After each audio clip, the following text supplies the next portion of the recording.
Quand on parle de plus la même place, comment on pourrait attirer, les nouvelles générations pour qu'elle ait une place assez importante dans leur vie?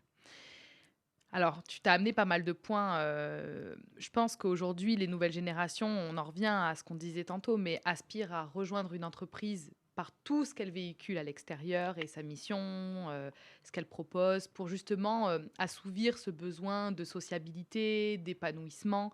Je parle pas d'avoir une entreprise qui est la famille, hein. Mmh, Parle, oui, on en parle souvent, mais c'est pas de ça dont c'est on parle, hein.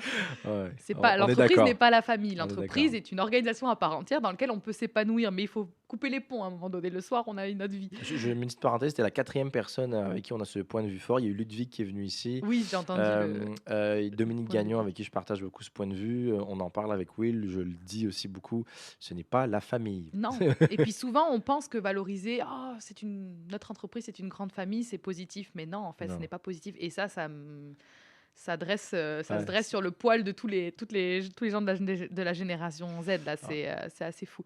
Mais donc c'est ça, je pense que en fait, c'est remettre l'église au milieu du village, c'est remettre la place du travail là où elle doit être, tout en s'épanouissant. mmh Ça passe effectivement par un meilleur équilibre vie personnelle, vie professionnelle. Ça passe par aussi de l'agilité entre télétravail et travail en présentiel. Je pense qu'aujourd'hui, on entend parler un petit peu de tout et de rien là-dessus, c'est-à-dire qu'il y a plusieurs entreprises qui veulent revenir à 100 en présentiel, il y en a d'autres qui veulent être à 100 en télétravail.